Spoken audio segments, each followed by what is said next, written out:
15 heures, heure de Pékin, 8 heures, heure de Paris. Tandis que l'armée de la République populaire de Chine, au pas impressionnant, se met en place sur la piste de l'aérodrome de Pékin, le DC-8 du président de la République française va se poser dans quelques instants pour la première fois en territoire chinois.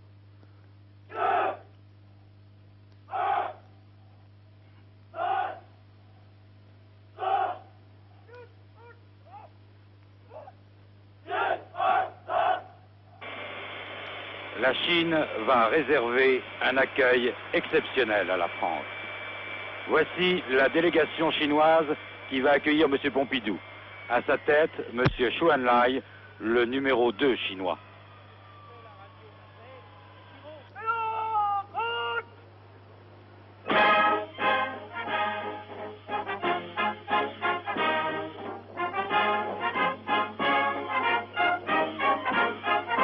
Et c'est la longue poignée de main entre M. Pompidou et M. Zhou Enlai. Ainsi, le président de la République est le premier chef d'État occidental à être accueilli officiellement en Chine.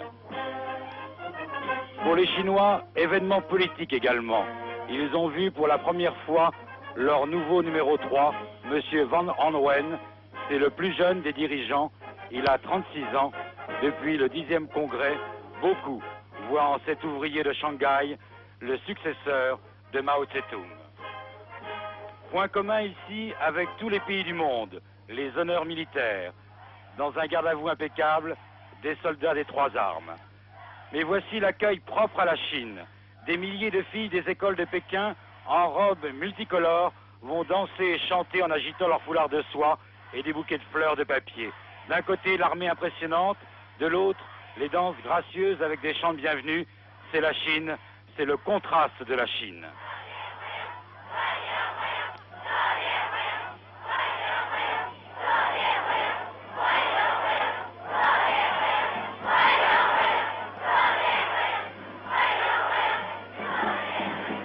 Le chef de l'État salue maintenant les délégations étrangères.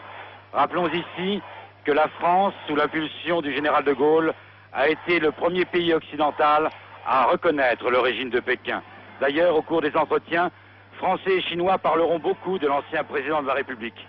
C'est aujourd'hui la consécration de cette reconnaissance, d'où cet accueil exceptionnel. Puis en cortège, la longue traversée de Pékin, j'allais dire la longue marche. Les 122 voitures du cortège, oui, les 122 voitures, vont emprunter les 10 km de l'avenue Chang'an, l'avenue de l'éternité. Sur ce parcours, des milliers de Chinois vont encore agiter leur foulard de soie et poursuivre leur chant de bienvenue. Ils sont là en délégation et en ordre, les écoliers d'abord, les pionniers ensuite, enfin les travailleurs des usines. La presse de Pékin n'ayant annoncé la visite de M. Pompidou que ce matin, leur présence n'est peut-être pas tout à fait spontanée, mais leur sourire, leur gentillesse, leurs applaudissements le sont. Vous avez vu tout à l'heure la fameuse place rouge de la révolution culturelle et la ville interdite avec ses pagodes, les dernières de Pékin. C'est ici exactement que Mao Tse-tung réside. M. Pompidou le rencontrera sans doute, mais quand, nous ne savons pas. Ici, on dit tout, mais après. Nous voici arrivés à la résidence de M. Pompidou.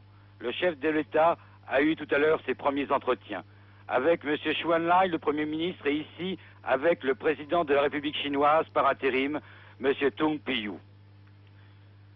Mais l'aspect politique de ce voyage a pris sa véritable signification dès cette première journée au cours du dîner à l'Assemblée nationale du peuple. Dîner que vous avez pu suivre en direct à 13h. En effet, la Chine et la France ont mis au grand jour les points communs de leur politique, à savoir indépendance nationale et non-ingérence mutuelle dans les affaires intérieures.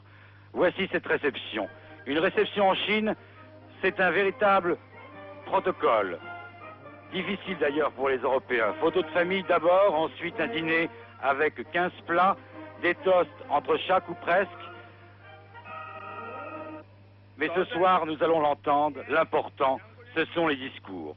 Le Premier ministre chinois affirme d'abord que ce voyage est un événement majeur dans les relations sino-françaises. À propos du général de Gaulle, il rappelle cette phrase de Mao Tse-tung: « Le combattant inflexible contre l'agression fasciste est pour la sauvegarde de l'indépendance de la France. » La sauvegarde de l'indépendance, c'est l'obsession du Premier ministre chinois. Elle justifie le droit aux pays menacés de posséder leurs forces de frappe. Et M. Chou En-lai a repris les thèmes du 10e congrès. La politique de certains, dit-il, consiste à tenir d'une main des armes nucléaires et de l'autre des déclarations et traités dits de paix et de sécurité dans le dessein de se livrer à l'imposture et d'imposer leur volonté à autrui.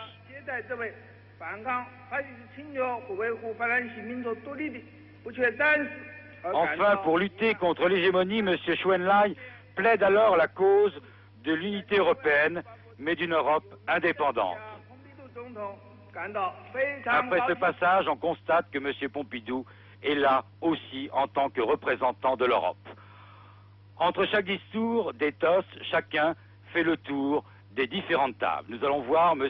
Chou En-lai aller aux tables de tous les autres Français.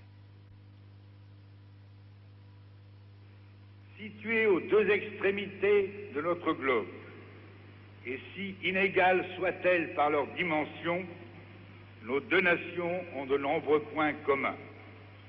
Elles ont chacune une très longue histoire. Elles plongent leurs racines dans de vieilles et illustres civilisations. Elles ont forgé leur unité à travers d'innombrables épreuves. Elles ont inlassablement défendu et préservé leur indépendance. Elles ont connu de profondes révolutions politiques et sociales. Elles ressentent quelque fierté d'avoir largement contribué au progrès de l'humanité. Et parce que Français et Chinois sentent de mieux en mieux tout ce qu'ils avaient ainsi de commun, un sentiment d'estime mutuelle peu à peu est né entre nous, si bien que le jour où il y a bientôt 10 ans, par la décision du général de Gaulle et du président Mao Tse-tung, des relations officielles s'établirent entre la France et la Chine, toutes les conditions existaient pour que désormais s'engage l'actif et fructueux échange d'une sympathie réciproque. La volonté de nous rencontrer, nous l'avons, et là est l'essentiel. Déjà, quand je mesure le chemin parcouru, quand je fais le compte des visiteurs, le bilan du commerce, la liste des manifestations, quand j'observe l'intérêt croissant que suscite dans chacun de nos pays tout ce qui se fait et se dit dans l'autre, la conviction s'impose à moi qu'il existe un avenir prometteur pour les relations franco-chinoises. Et tout d'abord, un avenir pour le dialogue politique qui s'est progressivement développé entre nos deux gouvernements et qui, j'en suis sûr, ne va cesser de s'approfondir et en même temps de se préciser. C'est qu'à la base, il repose sur quelques principes qui, malgré la diversité de nos régimes, nous sont communs. Le principe, notamment, de l'égalité entre tous les États, quelle que soit leur dimension, et d'où nous déduisons la nécessité impérieuse d'organiser la communauté internationale sur la base du respect de la souveraineté des nations et de la non-intervention dans leurs affaires intérieures. Le principe aussi de l'indépendance qui nous conduit à refuser toute ingérence étrangère et à nous opposer à toute tentative risquant de mettre en péril ce contrôle que nous entendons garder de notre destin. Oui, quand deux grands peuples, ayant la fierté de le dire, se rencontrent, comme ceux de France et de Chine, ce ne peut être seulement de diplomatie ou de commerce qu'il s'agit. Il faut que cette rencontre soit aussi pour les autres peuples de cette terre un signe d'espoir.